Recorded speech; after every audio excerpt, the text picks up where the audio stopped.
मित्रों नमो नमः। आज आपका हमारे चैनल वर्ण मातृका में स्वागत है। आज हम आपके लिए एक नया विषय लेके आए हैं। बहुत आप लोग की मांग थी कि टेट की परीक्षाएं होने वाली है कि अलंकार को बताइए, तो आज हम आपको अलंकार के ऊपर वीडियो लेके आए हैं कि अलंकार क्या है और अलंकार कितने प्रकार के होते हैं, इसको आपके सामने लाए।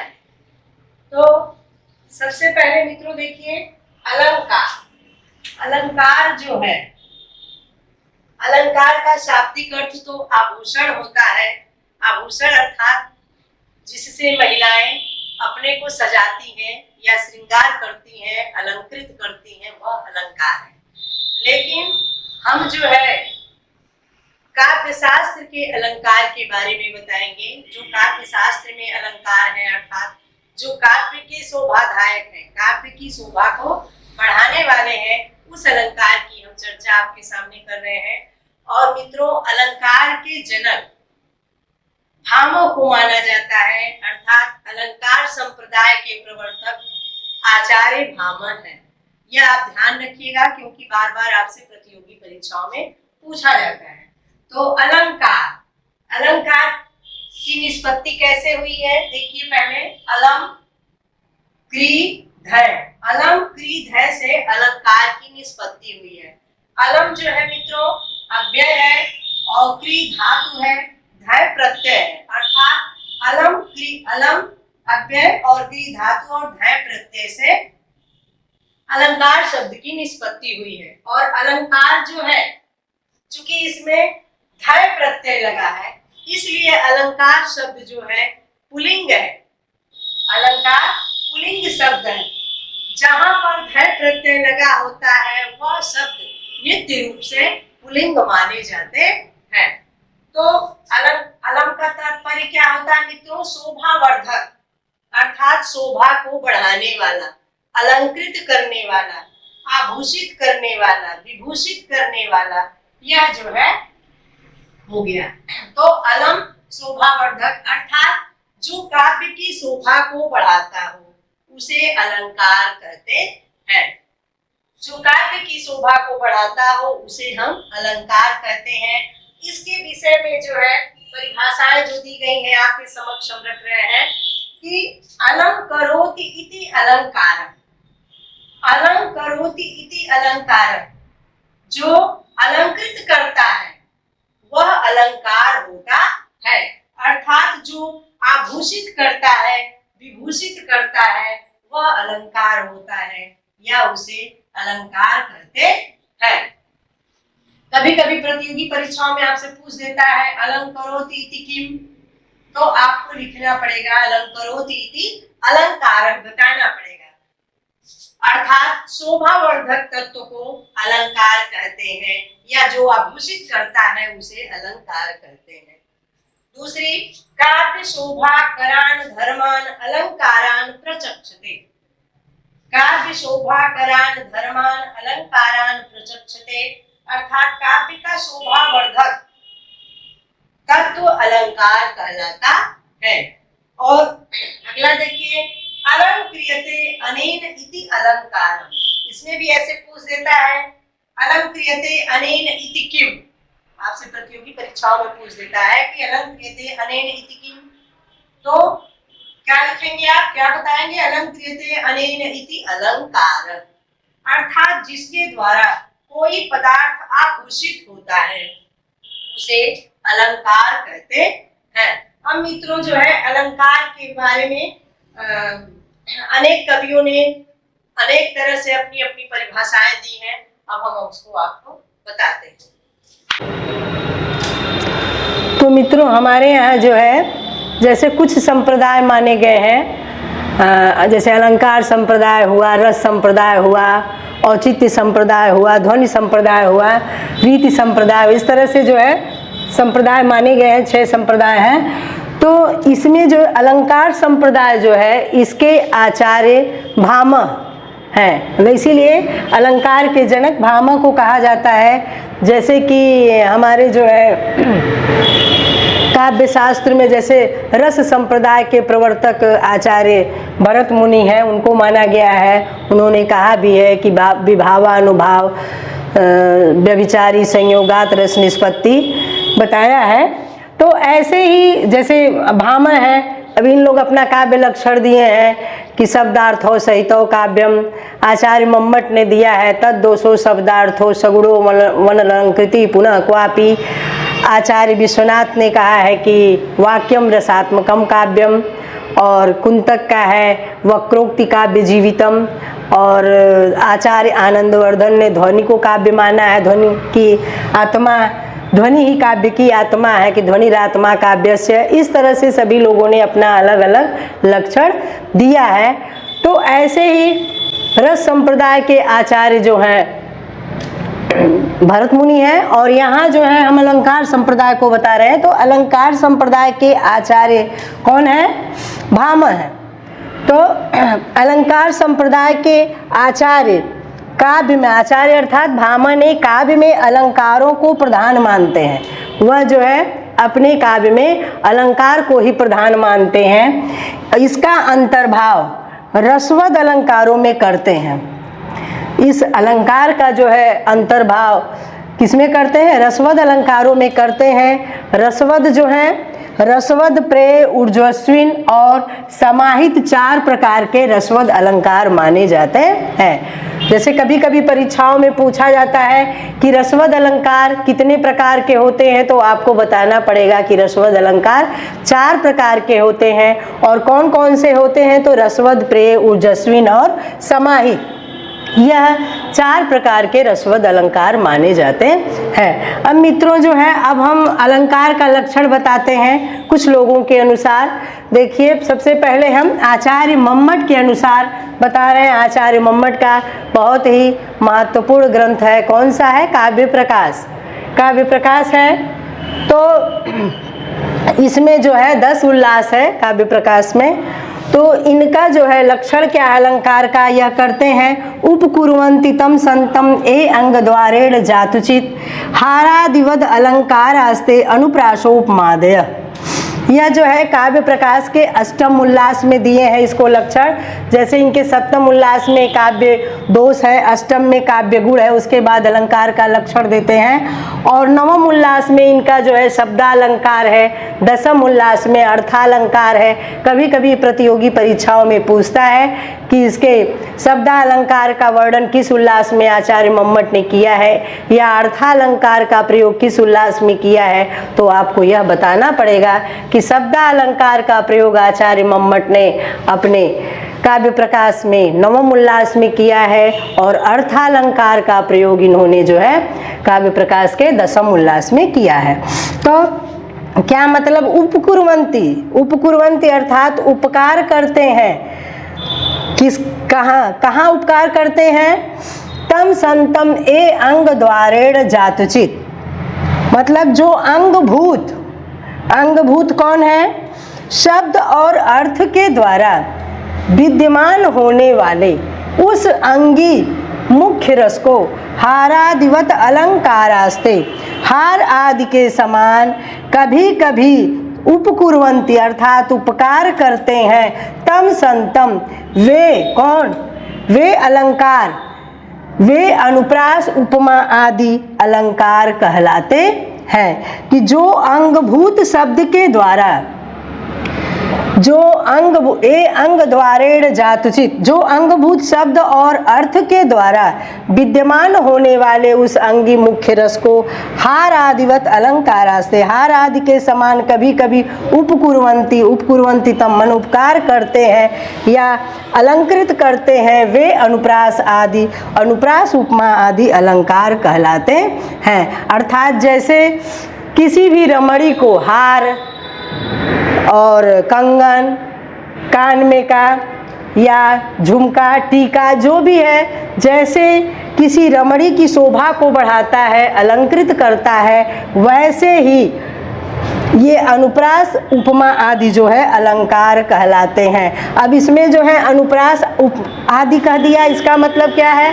मानो शब्दालंकार, और उपमा आदि अर्थात अर्थालंकार, मतलब अलग अलग नहीं, ये दोनों को एक में कह देगी कि अनुप्रास उपमा दे, अनुप्रासो उपमा दे, मानो अनुप्रास उपमा आदि के द्वारा, मानो शब्दालंकार के द्वारा, अर्थालंकार के द्वारा यह जो है आभूषित करते हैं या काव्य की शोभा को बढ़ाते हैं। हाँ मित्रों, तो अब जो है अभी आपको मम्मट के अनुसार अलंकार की परिभाषा बताए। अब जो है हम आपको आचार्य विश्वनाथ के अनुसार परिभाषा बता रहे हैं। आचार्य विश्वनाथ का ग्रंथ जो है जान रहे हैं आप भी कि साहित्य दर्पण है, उसमें भी जो है 10 परिच्छेद है। तो वह जो है अलंकार का लक्षण बताते हैं कि शब्दार्थयोर स्थिरा ए धर्मा शोभातिशायिनः रसादीन उपकुर्वन्तो अलंकारास्ते अंगदादिवत। क्या कहते हैं, शब्दार्थयो अस्थिरा ए धर्मा शोभातिशायिनः रसादीन उपकुर्वन्तो अलंकारास्ते अंगदादिवत। यह जो है साहित्य दर्पण में इसका वर्णन है। इनके कहने का तात्पर्य यह है कि शोभा को बढ़ाने वाले, मतलब काव्य में शोभा को बढ़ाने वाले रसादि, रसादि माने रस भाव आदि के, उपकरवंतो उपकारक, शब्दार्थयो माने शब्द और अर्थ के, अस्थिरा ए धर्मा अस्थिर जो धर्म है वे अंगदादिवत, अंगद आदि की तरह। अंगद एक महिलाओं का जो है आभूषण होता है जिसको बाजूबंद कहते हैं, वह अपने बाजुओं में पहनती हैं, कि अंगद अर्थात अंगद आदि की तरह अलंकार कहे जाते हैं। जैसे महिलाओं के बाजू में बाजूबंद शोभा को बढ़ाते हैं, बाजुओं को अलंकृत करते हैं, वैसे ही ये अंगद आदि की तरह अलंकार कहे जाते हैं। कौन?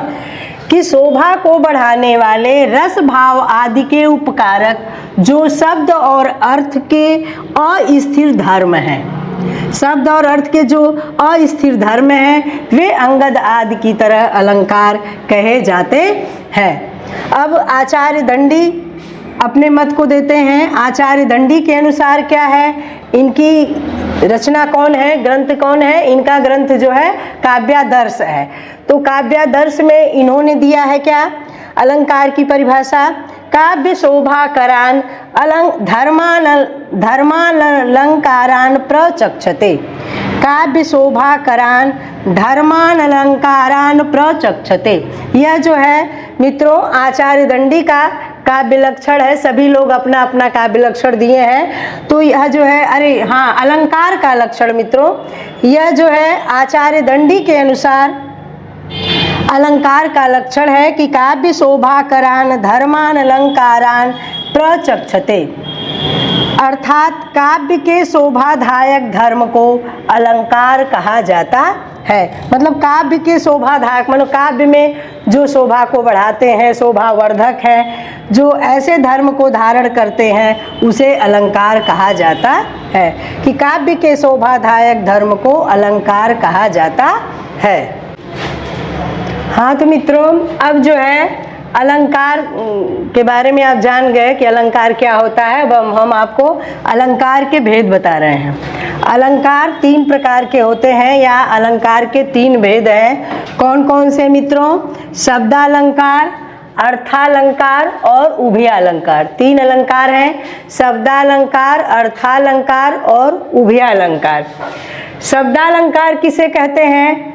जो शब्द को अलंकृत करे, अर्थात जो शब्द पर आश्रित हो वह, या शब्द पर आश्रित होता है, अर्थात जो शब्द के परिवर्तन को सहन नहीं करता है, उसे शब्द परिवृत्त सह शब्दालंकार कहा जाता है। मतलब जो शब्द को अलंकृत करे अथवा जो शब्द पर आश्रित होता है, अर्थात जो शब्द के परिवर्तन को सहन नहीं करता है उसे शब्द परिवृत्त शब्दालंकार कहा जाता है। शब्दालंकार में मित्रों अगर शब्द को बदल देते हैं हम, उसका पर्याय भी रख देते हैं तो वह अलंकार समाप्त हो जाता है, उसमें वह कोटि नहीं रह जाती है, इसलिए उसमें किसी भी प्रकार का परिवर्तन नहीं किया जा सकता है, वह जो है शब्दालंकार होता है। जैसे अनुप्रास, यमक, वक्रोक्ति आदि, यह जो है शब्दालंकार है। अब जो है मित्रों अर्थालंकार। अर्थालंकार में क्या होता है, जो अर्थ के द्वारा अर्थ को अलंकृत करे, अर्थ पर आश्रित हो, अर्थात शब्द का पर्यायवाची शब्द रख देने पर अलंकार बना रहे, अर्थात शब्द परिवृत्त सह अर्थालंकार है। जैसे उपमा, रूपक, उत्प्रेक्षा आदि। इसमें क्या होता है मित्रों कि जो अर्थ को अलंकृत करता है और अर्थ पर आश्रित होता है और इसमें शब्द का पर्यायवाची शब्द भी रख दिया जाता है तो भी अलंकार की कोई हानि नहीं होती है, अलंकार बना रहता है।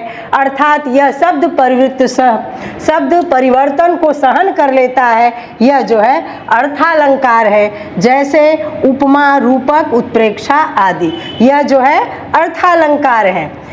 अर्थालंकार में जो है अर्थालंकार शब्द परिवर्तन को सहन कर लेता है, लेकिन शब्दालंकार जो है शब्द परिवर्तन को सहन नहीं कर पाता है। तो ये जो है अर्थालंकार हो गया। अब जो है मित्रों आता है तीसरा उभयालंकार। उभयालंकार में क्या होता है, उभयालंकार से तात्पर्य शब्द से ही पता चल जाता है कि जिसमें दोनों का मिश्रण हो, अर्थात शब्द और अर्थ, शब्दालंकार और अर्थालंकार दोनों का मिश्रण हो, वहाँ पे जो है उभय हो जाता है। तो जो शब्द और अर्थ दोनों को अलंकृत करे, मतलब शब्द को भी अलंकृत करे, अर्थ को भी अलंकृत करे या दोनों पर आश्रित हो, उसे उभयालंकार कहा जाता है। जैसे श्लेष हुआ और पुनरुक्त वदाभास आदि अलंकार है। 3 अलंकार मोटा मोटा याद रखिए, शब्दालंकार, अर्थालंकार, उभयालंकार। और जो है शब्दालंकार में क्या है, शब्द में परिवर्तन हो जाता है तो उसका गुण समाप्त हो जाता है। अर्थालंकार जो है अर्थात शब्द जो है, शब्दालंकार में जो शब्द को अलंकृत करता है, शब्द पर आश्रित होता है, वह शब्दालंकार है। जो अर्थ को अलंकृत करे, अर्थ पर आश्रित हो, वह जो है अर्थालंकार है। और जो दो शब्द और अर्थ दोनों को अलंकृत करे या दोनों पर आश्रित है, वह उभयालंकार है। आचार्य, अब मित्रों जो है सभी आचार्यों ने कितने कितने अलंकारों की संख्या मानी है, यह आपको बता रहे हैं, क्योंकि प्रतियोगी परीक्षा के हिसाब से बहुत ही महत्वपूर्ण होता है और बार बार पूछता है कि किस आचार्य ने कितने अलंकार को माना है। तो हमने एक चार्ट आपके लिए तैयार किया है, देख लीजिए और इसको अच्छे से याद कर लीजिएगा, यह बहुत ही महत्वपूर्ण है। आचार्य भामह ने 38 अलंकार को माना है।